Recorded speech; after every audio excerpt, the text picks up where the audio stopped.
Hello everyone, কেমন আছো সবাই? আশা করি সবাই খুব ভালো আছো। মন্দিরাস ব্লগসের আরেকটি নতুন ব্লগে সবাইকে স্বাগত জানাই।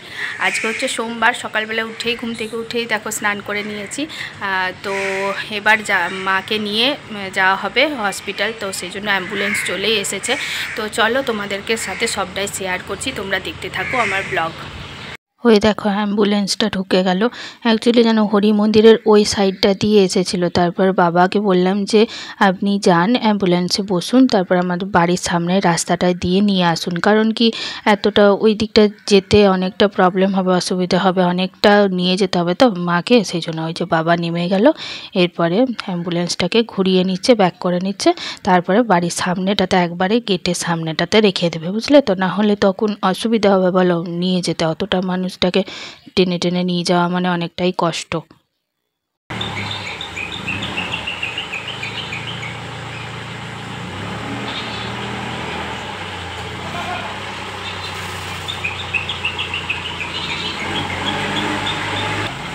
কেউ নেই কেন? লোকজন তো কেউ থাকবে তো।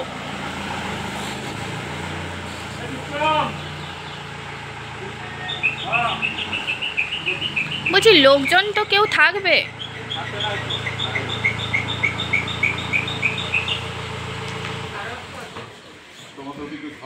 আপনাকে ঠিক তুলে নিয়ে চলে যাবে, আপনাকে কোনো অসুবিধা নেই, ওনারা তো এই কাজই করেন।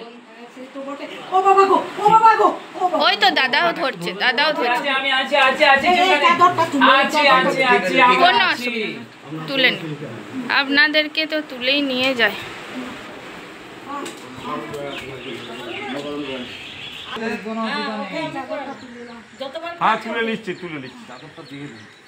চাদরটা গায়ে একটু ঢাকা দিয়ে থাকুক, বাবা নিয়ে চলে আসবে, কোনো অসুবিধা নেই।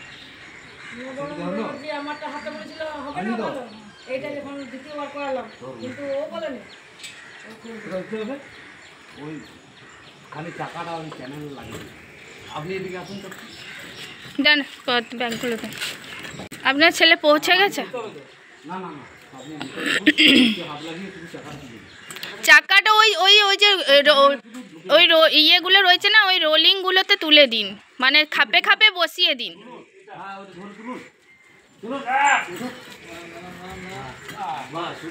আপনার ভয় নেই মা, আপনি হাতটা ঢুকিয়ে রাখুন। হ্যাঁ ঢুকিয়ে রাখুন, বাস।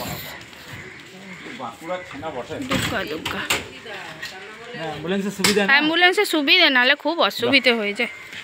বাবা আপনি মায়ের কাছে বসে যান, আমাকে পৌঁছে ফোন করবেন। মা মাকে এরকম করে করে অভ্যাস হয়ে গেছে, মা আমার এরকম ছিল, খরা ছিল, চলতে পারতো।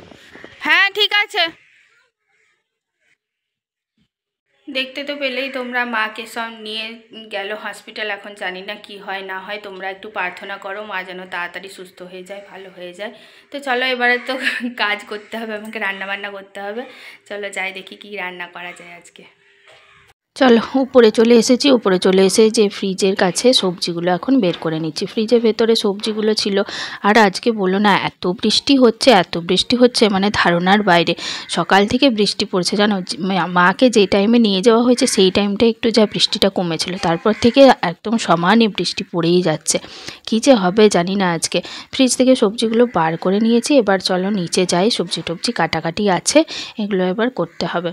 তো মা যেহেতু এসেছে, মা কালকেই চলে এসেছে, সরি রবিবার দিন বিকেলবেলায় মা এসেছে, আর আজকে হচ্ছে যে সোমবার। তো মা সবজিগুলো এখন কেটে নিচ্ছে। শ্বশুরমশাই তো থাকলে কেটেই দেয়, যেহেতু আজকে মাকে নিয়ে হসপিটাল গেছে, সেহেতু তো সকাল সকাল বেরিয়ে গেছে, তো সেই কারণের জন্য আর মা সবজিগুলো কেটে নিচ্ছে।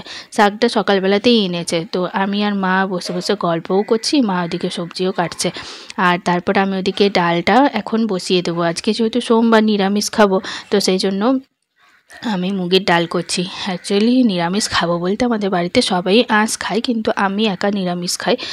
তো সেই জন্য আর আঁশের কিছু করব না, কারণ ওদের তো কোনো আসা যাওয়ার তো কোনো ঠিক নেই, কখন কি আসবে তার তো কোনো ঠিক নেই, কখন ভর্তি হবে না হবে। আর এদিকে আমার মা হয়তো মাছ মাংস ডিম কিছুই খায় না, সুতরাং মায়ের জন্য কিছু করতে হবে না। তো ওই জন্য ডালটা ভেজে আর ডালটা বসিয়ে দিলাম, মুগের ডালটা। আর এখন বসিয়ে দিচ্ছি, তারপর তোমার ডালটা সেদ্ধ করতে দিয়ে দিলে ডালটা এদিকে হয়ে গেলে মা ওদিকে সবজিগুলো কাটাকাটি করতে করতে আমার এদিকে ডালটা সেদ্ধ হয়ে যাবে, তাহলে আমি চটপট করে রান্নাগুলো করতে পারবো। আর ছেলেটা এখনও ঘুমোচ্ছে, সেই জন্যই মা এসেছে জানো তো, এসে সবজিগুলো কাটাকাটি করে দিচ্ছে। আর শাশুড়ি মাকে নিয়ে আজকে সকালবেলাতে এই যে বেরোলো, এবার কখন যে আজকে ঘর ঢুকবে তার কোনো ঠিক নেই। মানে সারাটা দিন একা একা থাকা, আর এত বড় ঘরে না একা একা থাকতে খুব ভয় লাগে জানো তো। তো যতই দিনের বেলা হোক যাই হোক, যত কিছু হোক, ঘরে একটা যদি মানুষ থাকে না তাহলে খুব ভালো লাগে। ওই জন্যই মা আজকে এসেছে। আর ওদিকে তোমার ডালটা বসিয়ে দিয়ে মায়ের ওদিকে সবজি টবজি কাটাকাটি হয়ে গেছে। তারপরে আমি আলুর পরোটা এগুলো একটু গরম করে দিচ্ছি। অ্যাকচুয়ালি কালকে রাত্রেবেলাতে মানে সঞ্জীব নিয়ে এসেছিলো কিনে, তো সেগুলোর মধ্যে আমাদের খাওয়া দাওয়া হয়েছে, তারপরে দুটো বেঁচে ছিল। তো আমি বললাম যে ঠিক আছে তাহলে রেখে দিই, কালকে সকালবেলা খেয়ে নেবো। আর ঠান্ডা হয়ে গেলে দেখবে কোনো জিনিসই ভালো লাগে না, আর মা তো ঠান্ডা একদমই খেতে পারে না। তো সেই জন্য আমি বললাম যে চলো ঠিক আছে ওটা হোক, এটা যেহেতু আঁশ ধরো একটু পেঁয়াজ টেয়াজ দেওয়া আছে, ওই জন্য আমি আঁশের দিকে চলে এলাম, এসে আবার এটা গরম করে দিচ্ছি। মা মাছ মাংস ডিম খায় না, কিন্তু পেঁয়াজ রসুনটা খায়। তো এমনি খায় না বলতে এমনি না, মানে মায়ের শরীরে হজমের প্রবলেম হয় বলে মা ছেড়ে দিয়েছে খাওয়া, মানে না খেলে ভালো থাকে না, এখন বয়স হচ্ছে তো যতই হোক। তো ওই জন্য তারপরে তোমার এদিকে মাকে করে দিয়ে এসে তারপরে মা এদিকে শাকটা কেটে দিয়েছিলো, আর আমার ওদিকে শাক ভাজাটা হয়েই গেছে। আমি তখন ভিডিওটা শ্যুট করতে মানে অন করতে ভুলেই গেছিলাম ক্যামেরাটা জানো তো। তো আগে তো তোমরা দেখেইছো আমি শাক ওই বাদাম ভাজা, পোস্ত, একটু পাঁচফোড়ন দিয়ে করি, তো সেরকমভাবেই করে দিয়েছি। শাকটা আমার মোটামুটি বসিয়ে দিয়েছি, আর মা এত সুন্দর ছোটো ছোটো করে কুচি কুচি করে কেটে দিয়েছে যে আজকে আর বেশিক্ষণ টাইম লাগলোই না শাকটা হতে, বুঝলে তো, ঝটপট হয়ে গেল। আমি করলেও এত কুচি কুচি করেই কাটি, কিন্তু আমার শ্বশুরমশাই তো অত কাটতে পারেন না ধরো, তো সেই জন্য উনি একটু বড় বড় করেই কেটে দেন, যেমন মানে পারে আর কি, কাজ চালাবার মতো হয়ে গেলেই হচ্ছে। তো যাই হোক আজকে খুব সুন্দরভাবে শাকটা খুব তাড়াতাড়ি হয়ে গেছে, দেখলাম সেদ্ধও হয়ে গেছে, নুনও হয়ে গেছে, একটু চেখে দেখে নিলাম রান্না করতে করতে। তারপর ওদিকে ডালটা দেখো, আমার ওদিকে ডালটা কিন্তু তখন হয়ে গেছিলো জানো তো, তারপরে সেই জন্য আমি ডালটাকে আজার করে রেখে দিয়েছি। তারপরে আমি এখন একটু ওই ফোড়নটা দিয়ে আবার ডালটা ভালো করে ফুটিয়ে নেব। আর লঙ্কাটা যেহেতু আমি আগেই দিয়ে দিয়েছিলাম, সেজন্য আর এখনও ভাজলাম না। ওদিকে ডালটা সেদ্ধ করতে বসিয়ে দিলাম, একটু নুন চিনি দিয়ে দিলাম আজকে। আর তো দুবার করে কোনো কিছুই করতে হবে না, কারণ মা তো নেই, মা তো হসপিটালে গেছে। আর সেই জন্য একটু টেনশনও আছি জানো তো, কী যে করব কিছুই বুঝতে পারছি না। মানে বারবার ফোন করছি, ওদের ওখান থেকে এত প্রবলেম করছে, ফোন নিয়ে যেতে দিচ্ছে না, ফোন করছে না, অনেকক্ষণ হয়ে গেল এখন অবধি একটাও ফোন আসেনি। টেনশনে আছি কখন কী যে হবে না হবে, ভর্তি হবে বুঝতেই পারছি না। তো এদিকে আমি আলু পোস্ত করবো, জন্য পোস্তর আলুগুলো তোমার সেদ্ধ করতে বসিয়ে দিলাম কুকারে। আর ওদিকে আমি ডালটা একটু নেড়ে নিলাম, কারণ চিনিটা দিলাম তো, ওই জন্য একটু ভালো করে নেড়ে তারপর তোমার রেখে দিলাম। এদিকে ডালটা ফুটেও গেছে, আর ওদিকে ডালটা নামিয়ে দিয়ে তারপর আমি আরও নানা কাজ করব আর কি, বুঝতে পারছো তো। ডালটা প্রচণ্ড মানে ধরে যায়, মুগ ডাল তো একটু ধরে যায় জানো তো, একটু তলাতে নাড়াচাড়া করলে, ওই জন্য একটু ভালো করে নেড়ে নিলাম। তারপর তোমার এদিকে বসিয়ে দিলাম আলু পোস্তটা, আর এদিকে আলু পটলের তরকারি করব রাতের জন্য, একবারে সমস্ত কিছু করে নিচ্ছি। তাই জন্য আলু পটলের তরকারিটাও আরেকটা কড়াই একসাথে বসিয়ে দিলাম, দুদিকে দুটো রান্না করে নেব, আর তাহলে খুব তাড়াতাড়ি হবে জানো তো। আগের ব্লগে আমাকে মণিদীপাদি বলছিল যে আমার শাশুড়ি মাকে অ্যাম্বুলেন্সে করে নিয়ে যাওয়ার কথা, তো অ্যাম্বুলেন্সে করে নিয়েই যাওয়া হলো আজকে, দেখতেই পেলে মণিদীপাদি। কারণ কি বলো তো, দেখো এক্স রে করার সময়তে না ওখান থেকে তো অ্যাম্বুলেন্স পাওয়া যাবে না, হসপিটালে ভর্তি হওয়া এইসবগুলোতে অ্যাম্বুলেন্সটা পাওয়া যায়। তো সেই কারণের জন্যই জানো তো অ্যাম্বুলেন্সে করে নিয়ে যাওয়া হয়নি তখন। তো আর এমনি তোমার 4 চাকার গাড়িতে যেতে মা একদম পারে না, মায়ের খুব অসুবিধে হয়, মানে পা ভেঙে যাওয়ার পর থেকে মানে ঢুকতে বলো বেরোতে বলো খুব অসুবিধা হয়। তো ওই কারণের জন্য টোটোতে করে তখন এক্স রে করাতে নিয়ে গেছিলাম। আর এদিকে তারপরে আজকে যেহেতু হসপিটালে ভর্তি করার আছে, তো সেই জন্য আজকে অ্যাম্বুলেন্স ডাকা হয়েছে, অ্যাম্বুলেন্সে করে নিয়ে গেল, খুব সহজে নিয়ে চলে গেল, অতটাও কষ্ট হলো না। দেখো তোমাদের সাথে গল্প করতে করতে আমার কিন্তু দুদিকে দুটো তোমার কড়াই বসিয়ে দিয়ে রান্না করতে দিয়ে দিয়েছি। আর যারা যারা আমার ব্লগে কমেন্ট করছো অসংখ্য অসংখ্য ধন্যবাদ। তোমরা এভাবে আমার পাশে থেকো।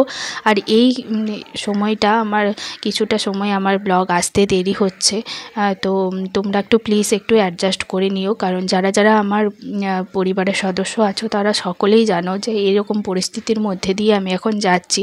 তো ওই জন্য একটু অ্যাডজাস্ট করে নিও। আমার ব্লগগুলো তোমরা যখনই আসো না কেন তখন একটু দেখে নিও প্লিজ। কারণ কি বলো তো, সাথে থেকো আমার। কারণ তোমরা সাথে না থাকলে তো আমি এগিয়ে যেতে পারবো না।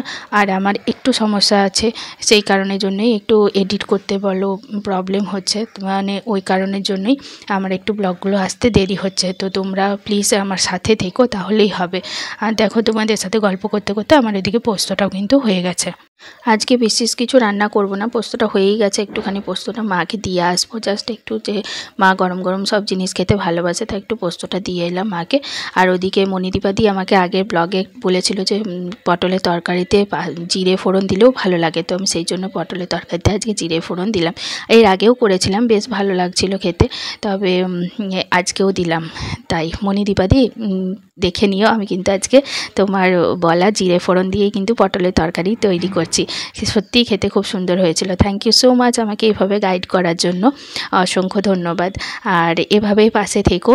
আর খুব ভালো লাগে তুমি যে আমার ব্লগ দেখো, এত এত কমেন্ট করো, তার জন্য। ওদিকে আমি পটলের তরকারিটা বসিয়েই দিলাম, আর অল্প হয়েই যাবে। আজকে তো সেরকম কিছু নেই, ওই জন্য মায়ের জন্য তোলারও কিছু নেই, সেই জন্য আলু দিয়ে তরকারি করছি। আর চিনি টিনিও দিচ্ছি, সব কিছুই। তো চলো পটলের তরকারিটা হতে থাকুক। তোমাদের সাথে গল্প করতে করতে আমার প্রায় সমস্ত কিছুই সারা হয়ে গেছে। পটলের তরকারিটা হলেই কিন্তু আমার সমস্ত কিছু সারা হয়ে যাবে। তো চলো আজকের মতো আমার এই ব্লগটা এই পর্যন্তই। যদি আমার ব্লগ দেখতে তোমাদের ভালো লাগে অবশ্যই লাইক করে দিও, শেয়ার করো, কমেন্ট করে জানিও আমাকে আমার ব্লগ তোমাদের কেমন লাগলো। আর চ্যানেলে যারা নতুন আছো তারা প্লিজ চ্যানেলটাকে সাবস্ক্রাইব করে পাশে থেকো। পাশে থাকা বেল আইকনটা অবশ্যই করে ক্লিক করে রেখো, যাতে নোটিফিকেশন সবার প্রথমে তোমাদের কাছে পৌঁছে যায়। চলো তাহলে আজকের মতো আসি, টাটা বাই বাই। আমার এই ভিডিও যারা ফেসবুকে দেখছো তারা প্লিজ আমার ফেসবুক পেজটিকেও ফলো করে রেখো। চলো আজকের মতো টাটা বাই বাই। সবাই ভালো থেকো, সুস্থ থেকো, পরিবারের সকলকে ভালো রেখো। আর আমার ব্লগ দেখতে থাকো তোমরা, আমার পাশে থেকো এভাবেই। চলো টাটা বাই বাই সবাইকে।